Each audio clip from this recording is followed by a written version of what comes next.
Apapun kesulitanmu, apapun bebanmu, jangan biarkan gawangmu yang terakhir ini bobol, yaitu keputusasaan. Meskipun semua pintu rasanya tertutup, Allah masih bisa kok. Bukan membuka pintu, bahkan membuat pintu baru Allah bisa.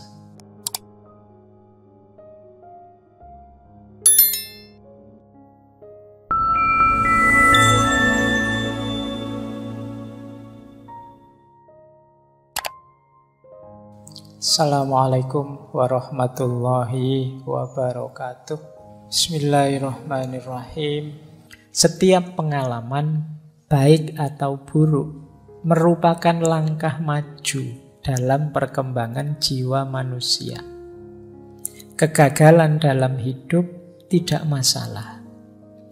Kemalangan terbesar adalah masih diam seperti semula.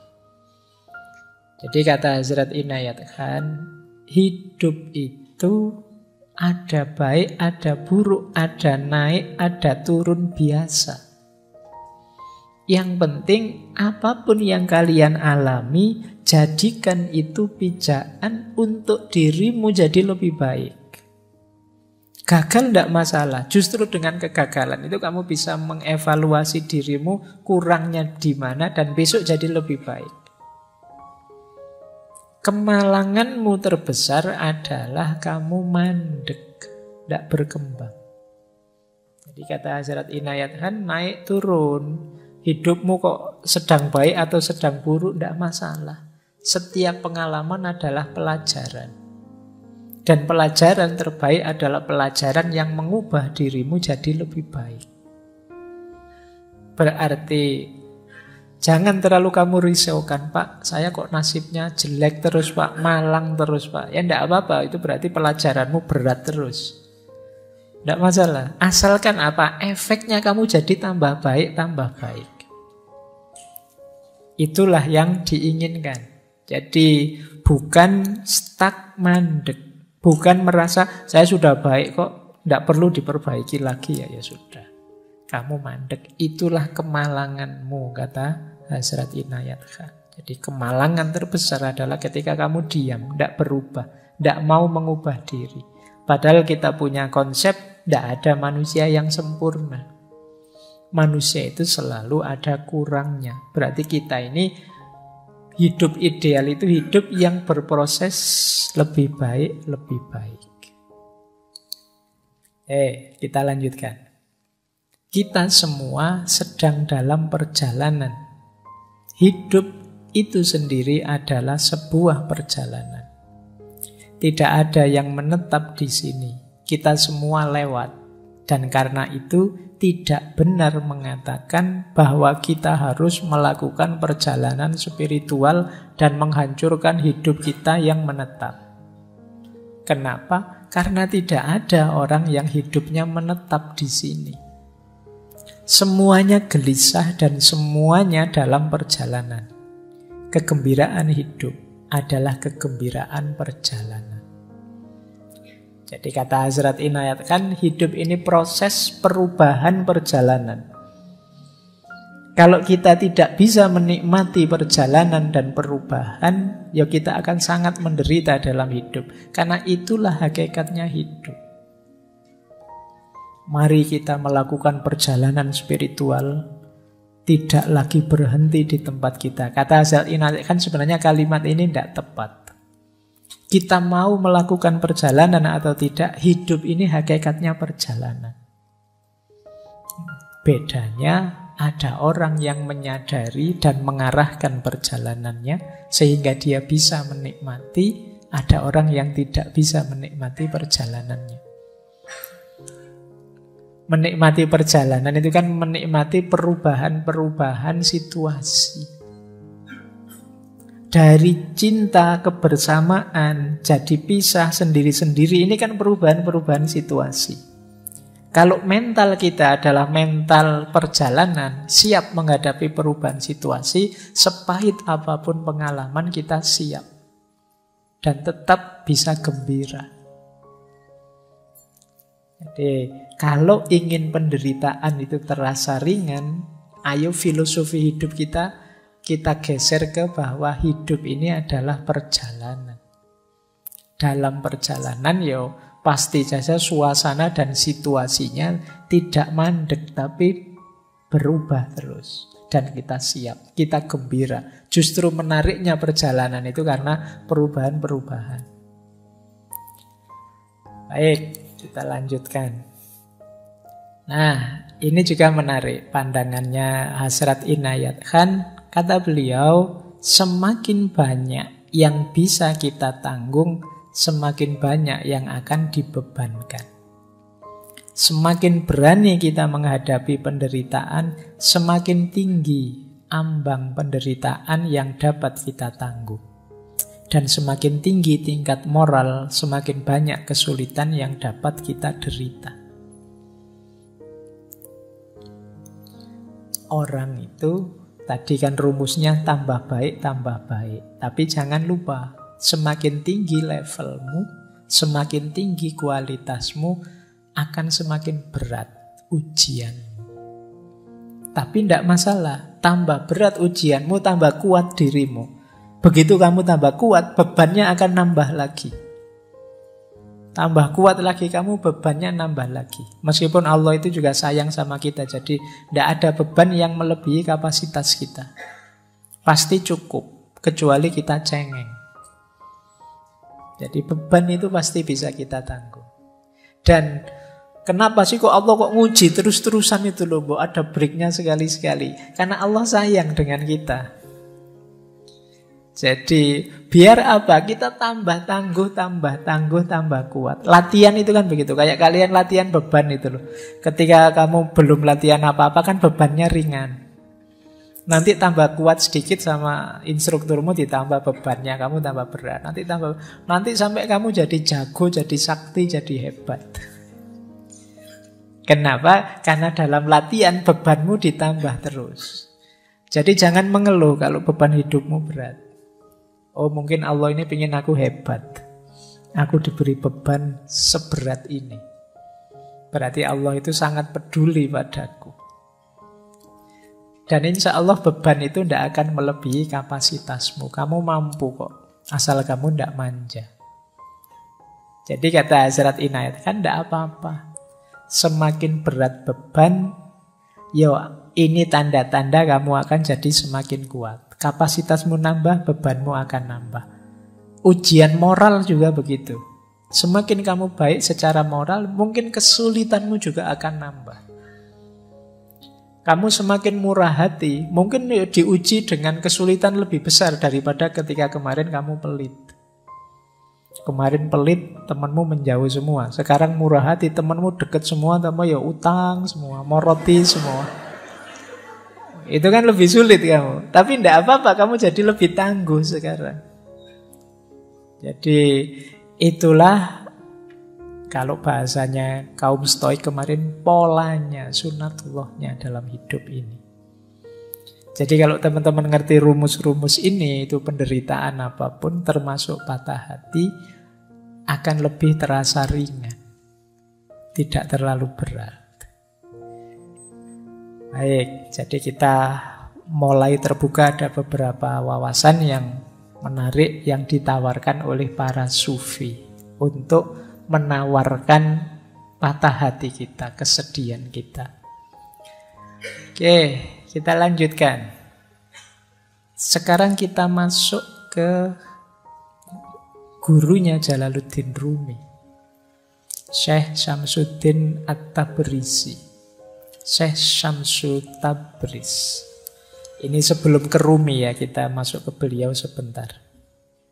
Kata beliau begini, apapun yang terjadi dalam hidupmu, tidak peduli betapapun sulitnya hal itu, jangan memasuki lingkungan keputusasaan. Bahkan ketika semua pintu tertutup, Tuhan akan membuka jalan baru hanya untukmu. Berterima kasihlah. Sangat mudah untuk bersyukur ketika semuanya baik-baik saja. Tetapi seorang sufi bersyukur tidak hanya atas apa yang telah diberikan kepadanya, tetapi juga atas semua yang telah tertolak darinya. Nah, ini levelnya seperti Syekh Hasan Basri dan kawan-kawan tadi. Apapun kesulitanmu, seberat apapun bebanmu, kamu ingat-ingat satu rumus final ini, jangan putus asa. Itu saja. Ini gawang terakhir. Jadi kalau sepak bola itu, ini jangan sampai bobol.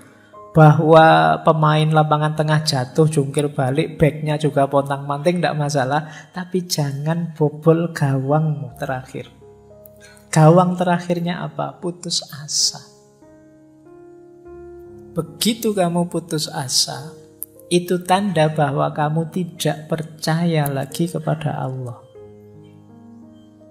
Kamu lupa bahwa ada Allah. Yang bagi Allah apa sih yang tidak mungkin? Orang yang putus asa itu kan sering pakai kalimat-kalimat, buntu sudah semua jalanku, gelap duniaku, aku gimana lagi ini? Kamu lupa masih ada Tuhan, masih ada Allah. Jadi Syekh Syamsul Tabriz mengingatkan kita, apapun kesulitanmu, apapun bebanmu, jangan biarkan gawangmu yang terakhir ini bobol, yaitu keputusasaan. Makanya putus asa itu kan kalau dalam Al-Quran disebut kekufuran. Karena apa? Karena orang yang putus asa berarti dia melupakan Allah atau tidak percaya dengan kekuasaannya Allah. Kata Syekh Syamsul Tabriz, meskipun semua pintu rasanya tertutup, Allah masih bisa kok. Bukan membuka pintu, bahkan membuat pintu baru Allah bisa. Yang tidak terbayangkan mungkin selama ini olehmu. Jadi tidak mungkin Pak lewat ini, lewat itu, lewat ini. Jalan yang saya hitung itu tidak ada yang beres. Itu kan hitunganmu. Jadi bagi Allah apa yang mustahil? Wong dari Masjidil Haram ke Masjidil Aqsa, dari Masjidil Aqsa ke Sidratul Muntaha, ya bisa. Dalam waktu semalam. Meskipun di medsos banyak orang yang mendebat, masuk akal. Masa namanya mukjizat ya memang tidak masuk akal. Kalau masuk akal ya tidak mukjizat namanya. Memang tidak harus masuk ke akalmu. Kalau bisa terjangkau oleh pikiranmu, oleh akalmu, itu masih biasa. Wong ini peristiwa luar biasa kok. Jadi banyak kemarin saya baca di medsos itu, naik ke langit ke-7. Langit itu apa? Pikirannya kan aneh-aneh. Jadi tidak masuk akal saya. Ya memang tujuannya tidak untuk dimasukkan akal. Akalmu tidak nyampe. Jadi ini peristiwa luar biasa. Kalau definisinya khorikul adah, beda dengan adat. Memang tidak cocok dengan hukum alam sunatullah, sains yang kamu pelajari. Itulah mengapa disebut mukjizat. Jadi memang ada mode polanya sendiri yang berbeda dengan pola saintifik yang selama ini kamu pelajari. Baik. Nah, malah sampai Isra Mi'raj ya. Yuk dilanjutkan. Yuk paling tidak itu ilustrasi ya betapa Allah itu maha kuasa. Yang tidak terduga bisa terjadi. Yang menurutmu apa bisa kebalikannya. Kamu meramal apa yang terjadi sebaliknya. Karena Allah maha kuasa. Kesabaran tidak berarti bertahan secara pasif. Kata Syekh Syamsuddin At-Tabrizi, sabar itu berarti berpandangan jauh ke depan untuk mempercayai hasil akhir dari suatu proses. Ini kalau pakai bahasa yang lain, sabar itu sama dengan orang yang optimis. Jadi kalau kita yakin hasilnya akan baik, ya kita mudah untuk sabar. Orang sabar itu justru visioner, dia pandangannya ke depan. Apa yang dimaksud dengan kesabaran? Nah, ini definisinya menarik. Syekh Syamsuddin At-Tabrizi ini. Sabar itu melihat duri dan juga melihat bunga mawarnya. Melihat malam dan juga melihat fajar. Jadi untuk sampai pada mawar ya harus tahu ada duri yang harus dilewati. Ini sabar. Untuk sampai fajar kita harus tahu harus melampaui malam. Ini sabar. Berarti apa? Untuk mencapai kesuksesan, kebahagiaan, ya kita harus siap sulit, siap menderita. Itulah mengapa jangan dikeluhkan penderitaanmu. Patah hatimu jangan membuatmu putus asa. Sabarlah, memang untuk bisa meraih keindahannya mawar, kamu harus sanggup melampaui durinya. Untuk bisa melihat indahnya fajar, kamu kan harus sanggup menahan hidup di malam hari. Jadi kalau mau melihat sunrise itu kan ya dibelani ngantuk-ngantuk malam tidak tidur, naik ke atas gunung sampai sana, alhamdulillah bisa kelihatan sekarang sunrise. Itu kan kamu ada tirakatnya, itu kan capek-capek menahan tidak tidur. Jadi ya meskipun setelah melihat sunrise kan kamu hasilnya kan bisa selfie-selfie, foto-foto, itu saja. Nah, hidup juga begitu. Kamu kalau ingin meraih keindahannya harus siap dengan pahitnya. Kita itu seringkali hanya fokus pada mawarnya saja, fokus pada fajarnya saja.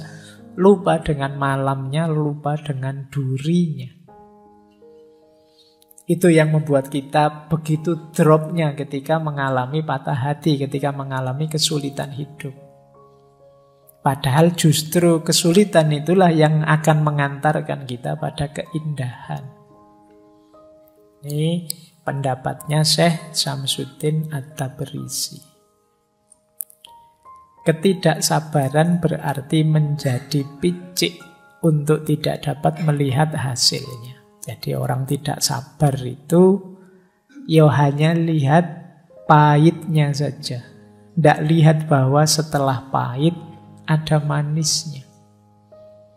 Orang tidak sabar itu ketika melihat bunga mawar, sudahlah tidak usah mawar-mawaran, ada durinya kok.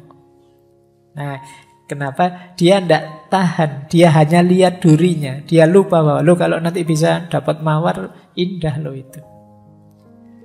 Ya kalau kamu tidak siap menunggu malam, ya kamu tidak akan ketemu indahnya fajar. Sudahlah, tidak usah nyari-nyari fajar, tidur saja enak misalnya, ya sudah. Ini yang disebut tidak sabar. Para pecinta Tuhan tidak pernah kehabisan kesabaran. Karena mereka tahu bahwa agar bulan sabit menjadi purnama dibutuhkan waktu. Tidak mungkin hari ini bulan sabit, besok langsung purnama. Kalau sudah begitu, kiamat itu berarti.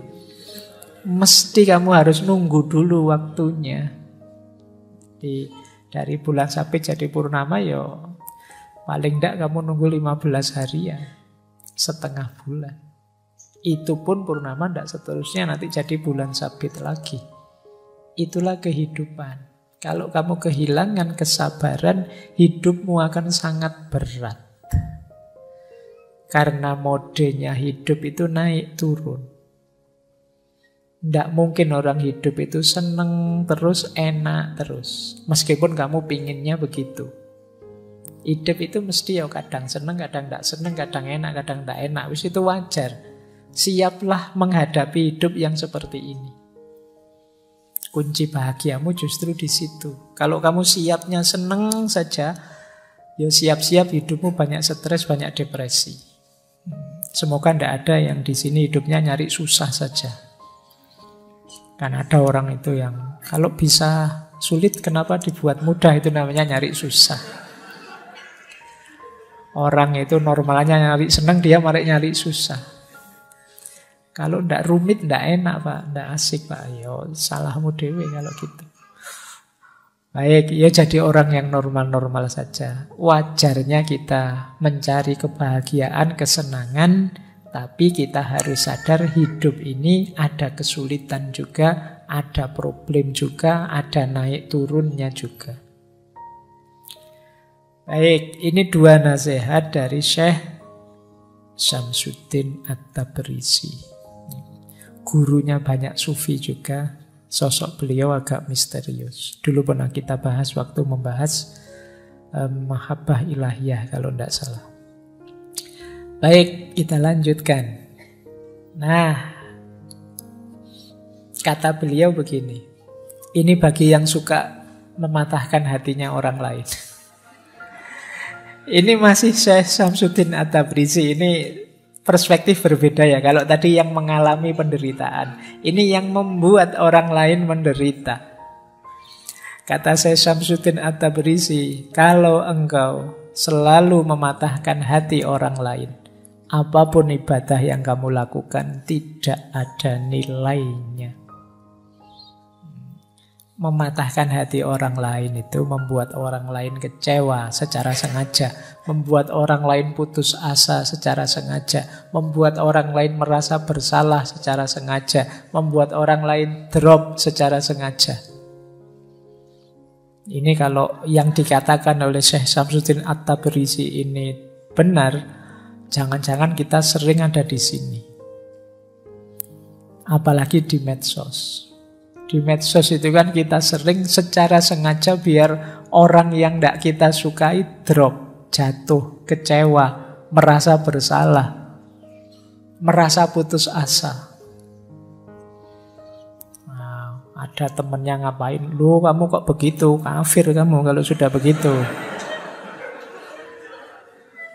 Terus temenmu stres, waduh, saya sudah kafir ternyata, gimana? Iya. Nah, patah hatinya dia, depresi, melakukan kebaikan saja masih dituduh-tuduh, dituding-tuding. Terus dia putus asa. Kata Syekh Syamsuddin At-Tabrisi, kalau engkau selalu mematahkan hati orang lain, apapun ibadah yang kamu lakukan tidak ada nilainya. Kita kan kadang senang, kadang bangga kalau membuat orang kecewa, khususnya orang yang kita benci atau kelompok yang tidak kita sukai. Rasakno, baru tahu dia, keliru dia kan, baru tahu dia, rasakan kamu kecewa, rasakan kamu salah, rasakan kamu.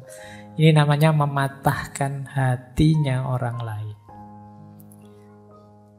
Jangan lupa bahwa Allah itu mencintai manusia, siapa saja dia, di level apapun dia.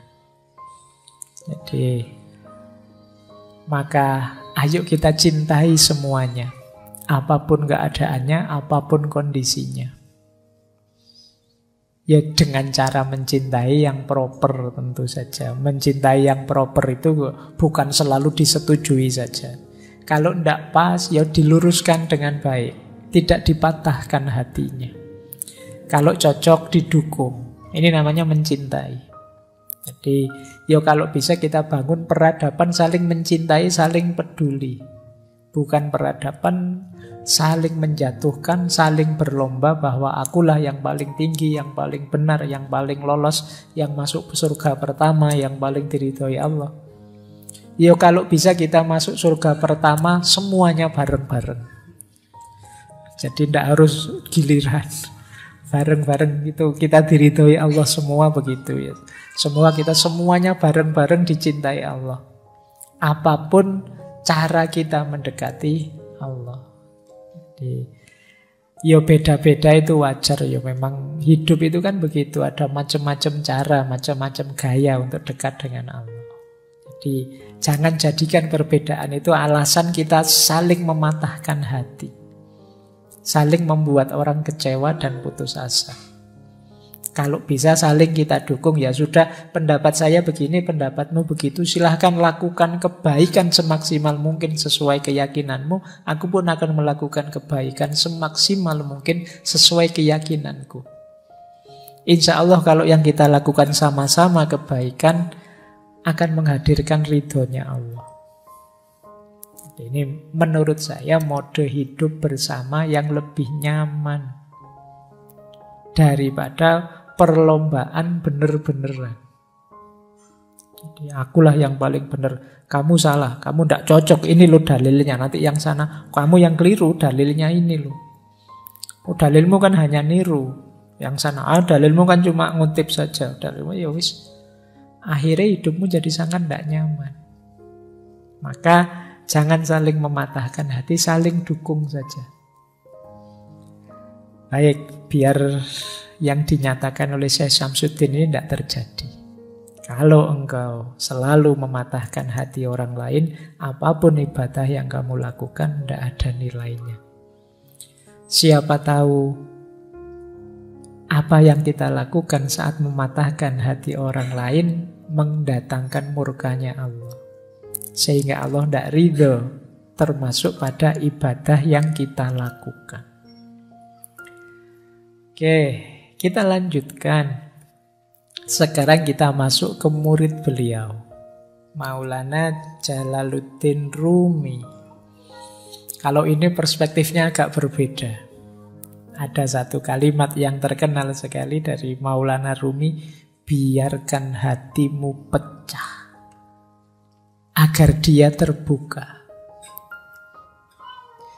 Nanti ada kalimat Allah itu mencintai orang yang patah hati. Tadi sudah saya jelaskan ya, ada beberapa hadis yang maknanya adalah Allah itu bersama orang lemah, bersama orang terpinggirkan, bersama orang yang sengsara. Ya berarti termasuk orang-orang yang patah hati. Satu kalimat ini saja mungkin bisa menghibur teman-teman yang sedang patah hati. Jadi kalau sedang patah hati, alhamdulillah berarti sekarang aku dicintai oleh Allah. Makanya dibawa ke dunia patah hati. Kenapa menurut Maulana Jalaluddin Rumi dia malah meminta kita biar saja hati kita pecah? Beliau mengilustrasikan begini. Kata beliau begini, engkau menginginkan sedikit air dalam kendi tanah liat, tetapi kemudian engkau memecahkannya. Air itu akan bergabung kembali dengan danau dari mana dia berasal. Ego kita mencoba untuk mencegah pertemuan itu dan selalu menolak saran siapapun tentang perlunya pertemuan. Jadi kita ini seringkali yang sangat jadi perhatian kita adalah keinginan kita, hasrat kita, nafsu kita, ambisi kita, yang kadang-kadang tidak terpenuhi. Itu yang disebut hati kita terus pecah, patah. Ketika hati kita patah, mengalirlah air menuju ke yang sejati. Sejatinya air kemana? Ya ke sungai. Sebenarnya ketika hati kita patah, itu jiwa kita terbuka jalan untuk kembali ke yang hakiki. Saat itu kita diingatkan, kembali ke Allah yang lebih hakiki. Tetapi ego kita yang menahan perjalanannya air itu. Maksudnya apa? Kita mati-matian berusaha malah biar air ini tidak mengalir ke yang hakiki, tidak mengalir ke sungai, tapi sesuai kepentingan keinginan kita. Ketika kita kecewa, misalnya patah hati ditinggal pasangan kita, itu kan kita justru energi paling besar yang kita lakukan adalah gimana caranya agar bisa balik kembali.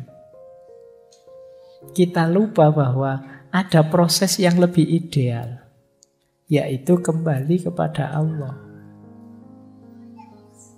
Nah, kata Maulana Rumi, tujuan utama latihan-latihan spiritual dalam tradisi manapun, baik timur maupun barat, adalah untuk memungkinkan kita mengatasi keberatan yang diajukan oleh ego. Sehingga kita dapat melanjutkan perjalanan kita ke samudra persatuan.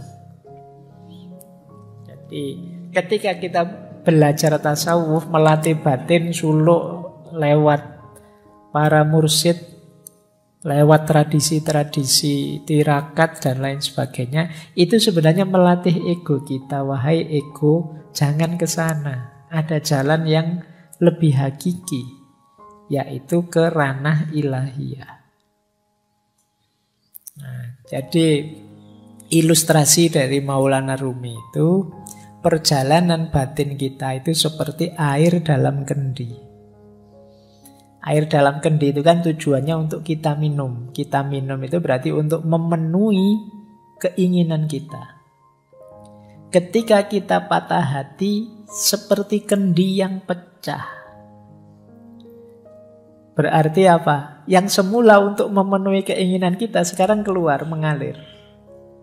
Mengalir ini sebenarnya baik.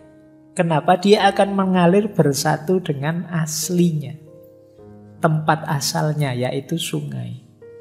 Tapi kita yang sudah terlanjur punya nafsu untuk minum, ini ego, biasanya mati-matian gimana caranya air ini tidak mengalir ke sungai, tapi memenuhi kehausan kita. Nah, dari situlah kemudian kata Maulana Rumi, ketika orang belajar olah batin lewat tasawuf, mistik, dan lain sebagainya, itu tujuannya dalam rangka orang sadar, ini air ini mengalir ke sana, jangan dihalangi. Ikhlaskan. Ini namanya melatih ego tadi. Jadi maka biarkan hatimu pecah. Berarti sekarang saatnya kamu kembali ke ranah ilahiyah. Justru sekarang terbuka jalan. Kalau hatimu tidak pecah, ya kamu tetap akan memanjakan nafsu, hasrat, ambisi duniawimu. Kalau hatimu tidak pecah, ya kamu lupa bahwa aslinya air itu bergabung ke sungai. Jadi inilah salah satu ilustrasi dari Maulana Jalaluddin Rumi. Makanya beliau bilang, biarkan hatimu pecah agar dia terbuka. Kalau tidak pecah-pecah, tidak terbuka-terbuka, kamu masih asyik dengan duniamu, memenuhi hasrat ambisimu. Begitu pecah, sekarang kamu sadar dengan yang lebih sejati.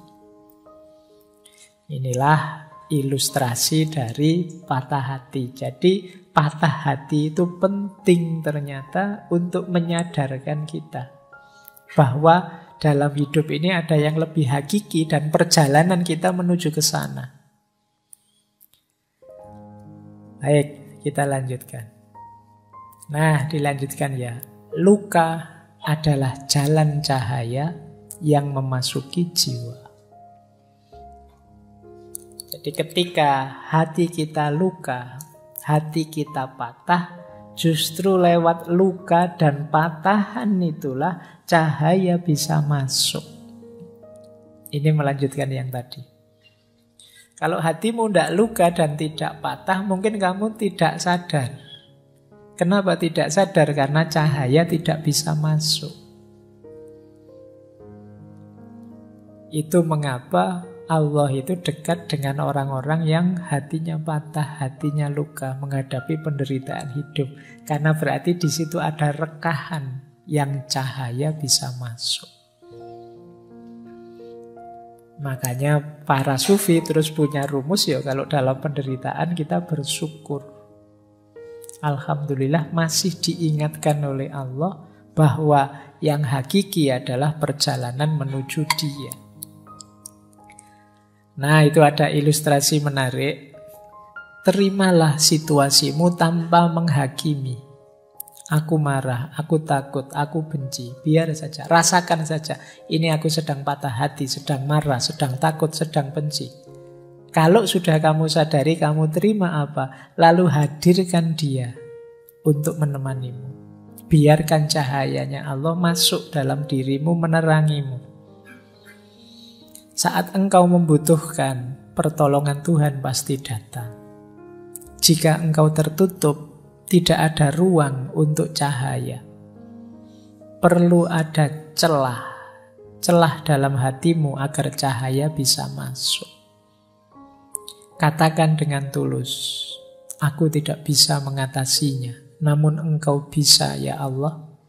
Kupersembahkan padamu semua sakit dan luka ini. Bersamanya engkau akan utuh kembali. Cinta, kedamaian, keindahan, hidup kembali. Dirimu yang sejati tidak berkurang sedikit pun. Lalu bersyukurlah. Jadi ketika kita sedang berat-beratnya menghadapi masalah apapun, terimalah itu. Biarkan hatimu pecah. Kemudian rasakan hadirnya Dia dalam dirimu. Dan yakinlah bahwa apapun yang engkau inginkan akan dipenuhinya. Sambatlah padanya, ya Allah, masalahku ini sangat berat. Aku tidak mampu. Kalau engkau pasti mampu. Maka aku persembahkan duka, luka, sakitku ini hanya kepadamu. Nah, insya Allah bersama Dia kita akan kembali utuh. Kembali hidup seperti semula. Tidak ada satupun yang berkurang. Kalau kita patah hati kan sebenarnya kita berkurang apa sih? Tidak ada. Kita masih bisa memulai lagi yang baru seperti semula. Kalau sudah terasa betapa kebersamaan dengan Allah itu menyembuhkan, ayo terus kita bersyukur. Alhamdulillah ya Allah, Engkau masih mau menemaniku dalam situasi pahit dan luka ini. Baik, ini salah satu petunjuk dari Maulana Jalaluddin Rumi. Kalau kita sedang patah hati, sedang sedih, sedang banyak masalah.